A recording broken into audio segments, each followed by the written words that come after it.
खुलुमबाय स्टुडिय'आव दं आं किलिकां ब्रह्म खैराबारियाव रान डान्स एकाडेमि मोसानाय आरो रोजाबनायनि मावबादा खुंदों।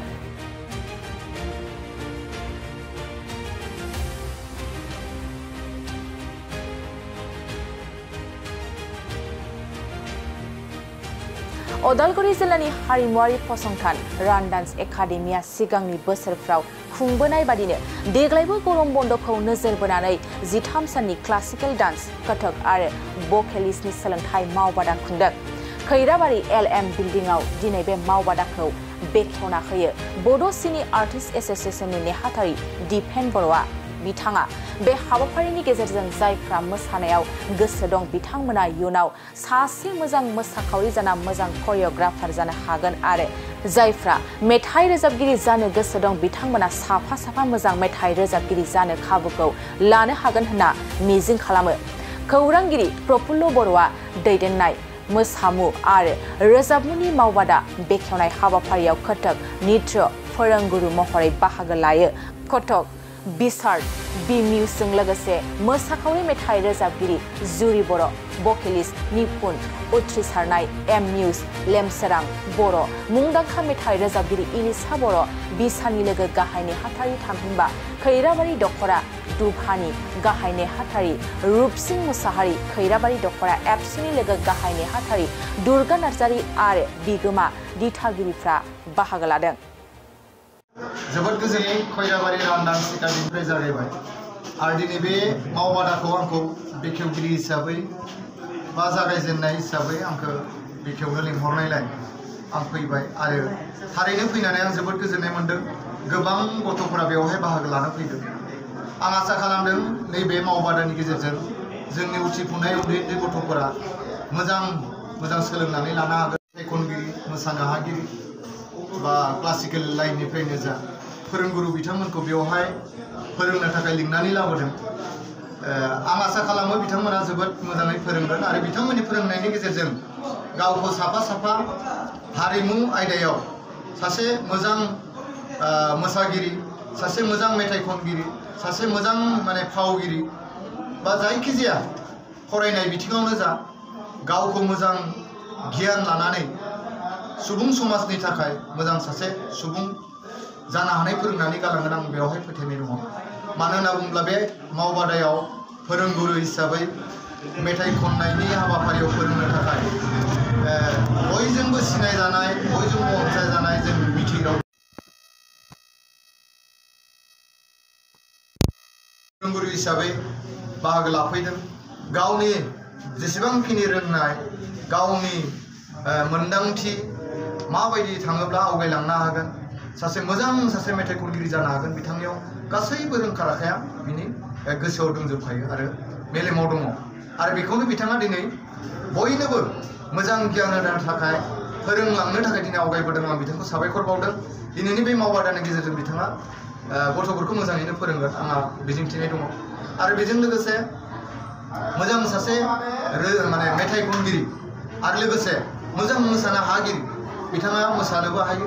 आरो मेथाइ खननोबो हायो। बिथाङा मोनफ्रोमबो बिथिङाव फोरमाननाय दङ आरो बिथाङा क'क्राझार फाइन आर्ट कलेजावबो सासे मोजां गियान लानानै फैनाय सोलोंनानै फैनाय बिथाङा हारिमु बिथिङाव खामानि मावगासिनो दङ आरो बिथाङा आइराखि थियेटारावबो खामानि मावबोबाय। लोगोसे दिनै रायजो राजा रावबो सिनायि गैया। दिनै बिथाङाबो फोरोंगिरि हिसाबै बेवहाय फोरोंनो फैदों गथ'फोरखौ। जुरि बर' बिथां जुरि बर'खौबो आं साबायखर बावदों। गावनि जेसेबांखिनि रोंगौथि आरो बोरै रायजो राजानि गेजेराव जों बाहागो लानांगौ, बोरै जों आवगायलांनांगौ, बोरै जों मोजां मोसानानै बुहुमाव जों सिनायथि होनो हागोन, गावजों लोगोसे गावखौ गायसननायजों लोगोसे जोंनि सुबुं माहारिखौ बोरै मोजां लामाजों लांनो हागोन बेखौ बे नोजोर बोनानै दिनै बेवहाय जा 13 साननि बे फोरोंनो मावबादायाव बिथाङा फोरोंगिरि हिसाबै फोरोंनो फैदों। आं बिथांखौबो जोबोद साबायखर बावदों आरो लोगोसे आंनिनो निजा फंबाय लेमसोरां बर', बिथाङा क्लासिकेलाव बिथाङा कमप्लिट खालामनानै दिनै बिथाङा खैथामान क्लासिकेल स्कुल खुलिनानै माखासे फरायसुला फरायसुलि बा उन्दै उन्दै गथ'फोरखौ फोरोंथाय होबोगासिनो दङ आरो दिनै बे जा फंबायनि स्कुलनि गेजेरजोंनो गोबां माने गथ'फोरा सोलोंनानै साफा साफा मुंदांखा मेथाइ खनगिरिबो जानो हाबाय आरो दिनैसिम सोलोंगासिनो दङ दा नै इलिसा बिथांमोनाबो आंनि फंबायजोंनो सोलोंनाय दिनै बिथांमोना गावखौ गायसनना लानो हानाय बयजोंबो सिनायजानो हानाय सासे मेथाइ खनगिरि जाबाय कपिल स्वर्गियारि बिथांमोनाबो आंनि फंबायजोंनो सोलोंनाय मौसुमि बर' जन्मनि बर' जेराव बिथांमोना मुंदांखा मेथाइ खनगिरि जानो हाबाय बिथांमोनाबो आंनि फंबायजोंनो सोलोंनाय दिनै आंनि फंबायाबो बेवहाय फोरोंगुरु हिसाबै गथ'फोरखौ फोरोंनो फैदों आं जोबोद गोजोननाय मोनदों आरो लोगोसे करियोग्राफार हिसाबैथ' जोंनि नर्थ इस्टआवनो मुंदांखा जानाय अन्जय कसारि जायखौ सिनायनि रावबोआनो गैया होनना जों बुंजायो सारा भारतबर्षआवनो बिथाङा गिदिंबाय थायो सासे करियोग्राफार हिसाबै दा बिथाङानो बिथांनि दैदेननायाव दिनै आरो लोगोसे जुगेश्वर बर' करियोग्राफार बिथांमोननि दैदेननायाव दिनै बे मावबादाया जानो थांगासिनो दङ आं आसा खालामदों बयबो मोजां बेयाव गियान लानो हागोन साफा साफा मोजां मेथाइ खनगिरि बा रोजाबगिरि बा फावगिरि मोसागिरि जानो हागोन आंहा मिजिंथिनाय दङ खुलुमबाय रान डान्स एकाडेमिया बोसोरफ्रोमबो सामार भेकेसनाव सामार डान्स वर्कशप बिदिनो फाथिबोयो थिग बिदिनो देग्लायबो चिल्ड्रेन सामार केम्प 2024 नाम दोननानै जोंहा देग्लाय केम्प बानायदों दा बे केम्पआव डान्स आरो भकेल थागोन थ' डान्सआव जोंहा थागोन कथक बलिउड बिदि आरो जोंहा भकेलाव थाहैबाय जोंहा नीलेश देंखो विष्णु संगीत ज्योति संगीत आरो भूपेन्द्र संगीत थ' दिनै फार्स्ट डेमोन जोबोद गाजा गोमजायै माने मोजाङै थांबाय क्लास स्टुडेन्टफोरा फार्स्ट डेआवनो जोबोद इन्जय लादों आरो मोजां भाबै सोलोंदों आरो जोंनि मास्टाराबो भेरि फ्रेन्डलि भेरि टेक्निकेलि फोरोंदों थ' थिग बिदिनो जोंहा गानावबो जोबोद गथ'फोरा जोबोद मोजाङै सोलोंनो मोनदों आरो गार्जेनफोराबो जोबोद गाहाम मोनदों फोरोंनायफोरखौ थ' बिदिनो जों गार्जेनफोरखौ रान डान्स एकाडेमिनिफ्राय मोनसे खावलायनाय जायो जे बिदिनो गथ'फोरखौ लाबोबाय था आरो बेहाय जितु डान्स आरो भकेलाव आयदाखौ मोजाङै गथ'फोरा सोलोंनो हागोन बिदिनो बुंनानै आङो गार्जेनफोरखौ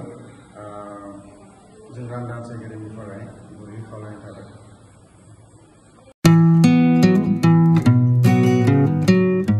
मोनसे फोसावथाय नोंथांमोननि थाखाय मोनसे गोजोनथाव खौरां लानानै फैदों चिरां जिल्लानि सिङाव थानाय काजलगावनि सिफुं हटेलखौ गुवाहाटी नोगोरनि साखाथियाव थानाय सानसारियाव गोदानै मोनसे सिफुं हटेल ब्रान्च खुलिनाया नोंथांमोननि थाखाय गोजोनथाव खौरां लानानै फैदों नोंथाङाबो जुदि गुवाहाटीयाव थायोब्ला एबा गुवाहाटी नोगोराव दावबायहैनाय समाव बर'नि दोरोङारि ओंख्रिखौ जानो लुबैयोब्ला गुवाहाटी नोगोरनि साखाथियाव थानाय सानसारियाव गोदानै बेखेवनाय सिफुं हटेलाव थांनानै जाहैनो हागोन बे सिफुं हटेलाव नोंथाङा बाङाय बेसेनावनो बर'नि गोबां गुबुन गुबुन दोरोङारि जाग्रा ओंख्रिफोरखौ मोननो हागोन अनला दाउ सबाय दाउ अमाजों नारजि मैथा अमा ना बाथोन थारुन ना थारुन अमा आरो गोबां बायदि बायदि बर'नि ओंख्रिखौ बे बर'नि सिफुं हटेलाव मोननाय जायो सोरबाफोर जुदि बे सिफुं हटेलाव बर'नि संनाय खावनायखौ जानो थाखाय सिगांग्रो अर्डार हरनोब्ला नैबे 9864747796 9954772037 जामबुं नम्बराव कल खालामनानै बुकिं खालामहरनो हागोन